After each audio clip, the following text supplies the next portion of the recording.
చదివింది ఒకటి చేసేది ఒకటి. చదువుకు పొంతలేని ఉద్యోగాల్లో 90% గ్రాడ్యుయేట్లు. 2021లో 8.7 కోట్ల మంది యువత ఖాళీ. స్కూళ్ల నుంచే వొకేషన్ విద్య అందించాలి నీతి ఆయోగ్. ప్రపంచంలోనే అత్యధిక యువత మన దేశంలో ఉన్నది. ఈ యువతే మన దేశ ఆర్థిక వ్యవస్థకు ఇంధనంగా పనిచేస్తున్నది.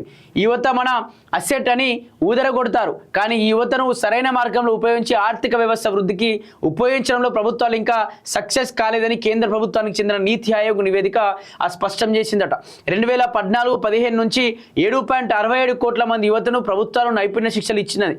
ఈ శిక్షణ కోసం భారీగా ఖర్చు పెట్టింది, కానీ ఈ ఖర్చుల శిక్షణ తరగతులు ఫలితం మాత్రం కనిపించడం లేదు. నీతి ఆయోగ్ విడుదల చేసిన 2047 వికసిత్ భారత్ కోసం నైపుణ్యాల పునఃసమీక్ష నివేదిక మన దేశంలోని భారీ నిరుద్యోగాన్ని వెల్లడించిందట. చదువుకున్నోళ్లను భారీగానే అన్ఎంప్లాయ్మెంట్ ఉన్నది. అది కాక చదువుకున్నోళ్ళలోనూ ఒక ధోరణి విస్తృతంగా ఉన్నది. చాలామంది చేసిన డిగ్రీకి పొంతలేని ఉద్యోగాలు చేస్తున్నారు. ప్రతి 12 మంది గ్రాడ్యుయేట్లలో ఒక్కరు మాత్రమే చదివిన డిగ్రీకి సంబంధించిన ఉద్యోగం చెందుతున్నారట. 91.75% మంది పొంతలేని ఉద్యోగాల్లో ఉన్నారు. డిగ్రీ చేసిన వాళ్ళలోనూ నిరుద్యోగం 13%కి పెరిగింది. అందులో మహిళా పట్టభద్రుల్లో ఈ నిరుద్యోగ రేటు 20.4%కి ఉన్నది. మొత్తం నిరుద్యోగంతో పోలిస్తే పట్టభద్రుల నిరుద్యోగం 3.2%. ప్రాక్టికల్ లెర్నింగ్, ఇండస్ట్రీ సంబంధ శిక్షణ లేక ఫార్మల్ ఎడ్యుకేటివ్ విద్యార్థులు కూడా ఉద్యోగాలు సాధించలేకపోతున్నారట. దీనికి సంబంధించి రిపోర్ట్లో 2021 8.7 కోట్ల మంది యువత ఖాళీగా ఉన్నారని వివరించింది. 17 నుంచి 29 ఏళ్ల మధ్య ఉన్న ఈ యువత మధ్య ఉద్యోగం శిక్షణలోనూ లేరని వెల్లడించిందట.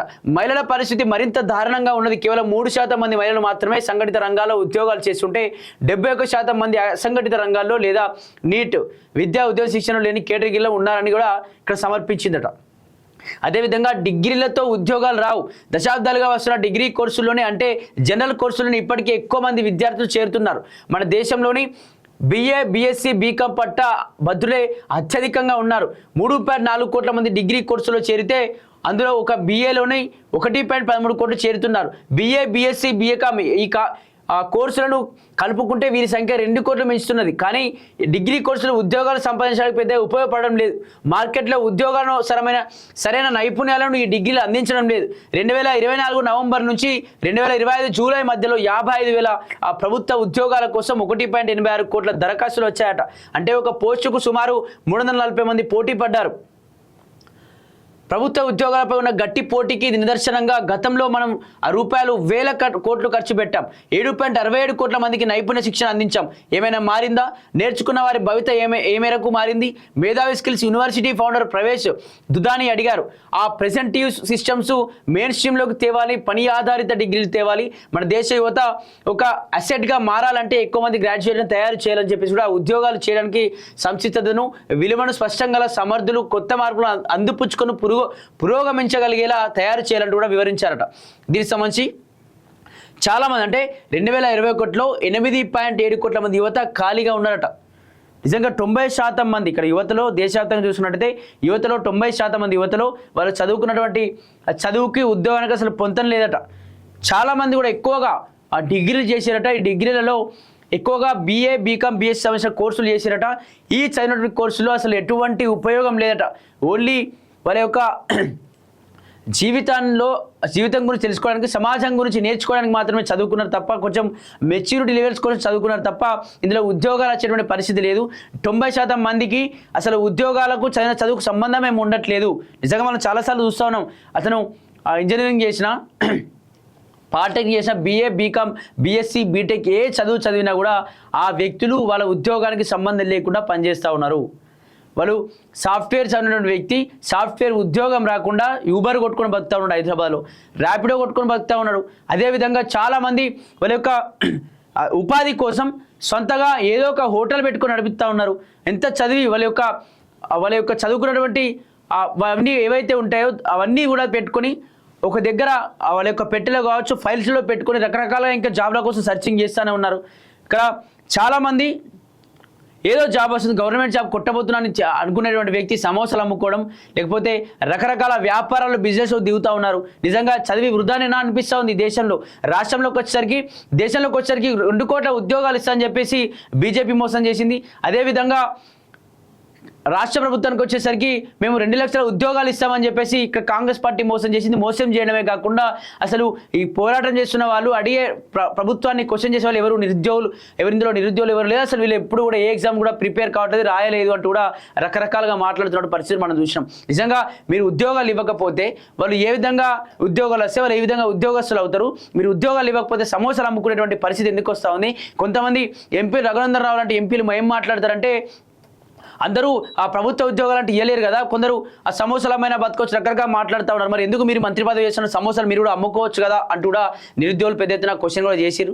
అదేవిధంగా చాలామంది నిరుద్యోగులు ఇప్పటికీ రోడ్లెక్కి పోరాటం చేస్తూ ఉన్నారు. నిరుద్యోగులుగా మిగిలిపోతూ ఉన్నాం. మేము చదువుకు మేము ఇప్పటికే కొన్ని సంవత్సరాలు దాదాపు 10 సంవత్సరాల నుంచి ప్రిపేర్కో పెడతా ఉన్నాం. మా డబ్బులు ఇంటి వాళ్ళు వ్యవసాయ పనులు చేసుకుంటూ వాళ్ళందరూ డబ్బులు కష్టపడుతూ మాకు 10,000 15,000 నెలలుగా పంపిస్తూ ఉన్నారు. మా ఖర్చులు చూసుకుంటూ ఉన్నారు. కానీ మా ఉద్యోగం వస్తే మేము మా తల్లిదండ్రుల నుంచి డబ్బులు ఆశించకుండా వాళ్ళను కాపాడుకోవడం, లేకపోతే వాళ్ళ రెక్కల కష్టాన్ని రోజులు మేము తిన్నాం కాబట్టి వాళ్ళను రెక్కలను కాపాడుకునే పరిస్థితి మాకు ఇవ్వండి అంటూ కూడా చాలా ఆవేదనగా ఎదురు చూస్తూ ఉన్నారు. ఇటువంటి సందర్భంలో ప్రభుత్వాలే వాళ్ళకు ఎటువంటి శిక్షణ ఇవ్వకుండా వాళ్ళు చదువులకు అసలు రెస్పెక్ట్ లేకుండా వ్యవహరిస్తే మరి ఉద్యోగాలు ఏ విధంగా వస్తాయి? 90% కాదు 100% నిరుద్యోగులుగా మిగిలిపోయేటువంటి ప్రమాదం ఉంటుంది. ఇందులో ముఖ్యంగా 29 సంవత్సరాల వరకు దాదాపు చాలా మంది కూడా ఇందులో వీళ్ళు చదువుకు చేసే పనికి సంబంధం కూడా లేదట. శిక్షణ కాదు ఎన్ని ఉద్యోగాలు వచ్చాయట. ఈ సమస్య పలు పరిష్కార మార్గాలు చూపిన నీతి ఆయోగ్ కేవలం నైపుణ్యాభివృద్ధి కార్యక్రమాల మీదనే కాదు ఎంతమంది శిక్షణ ద్వారా ఉద్యోగాలు పొందుతున్నారు అనేదే ఫోకస్ చేయాలని సూచించిందట. ఆ ప్లేస్మెంట్, వేతన వృద్ధి, ఆ security job, skill voucher, placement లింక్లోనూ వంటి అంశాలపై ప్రాధాన్యత ఇవ్వాల్సిందే అని ప్రాధాన్యత ఇవ్వాలన్నది అన్ని రకాల రాష్ట్ర స్థాయి కార్యక్రమాలు NATS ను ఇంటిగ్రేట్ చేయాలని, శిక్షణ పొందే వారికి ఉద్యోగాలు అందించే యాజమాన్యాలను ఒక చోటికి తెచ్చే వేదికలకు ఇవి పనిచేయాలని తెలిపిందట. MSMEలను ఈ సిస్టంలోకి తేవాలని వివరించింది. డిగ్రీలకు అప్రెంటిస్‌షిప్స్ అలాగే వర్క్ లింక్ చేయాలని పేర్కొంది. ప్రస్తుతం 12 సెకండరీ స్కూళ్లలో 1 మాత్రమే వొకేషనల్ సబ్జెక్ట్ అందిస్తున్నాయని, దీన్ని 50% పెంచాలని తెలిపింది.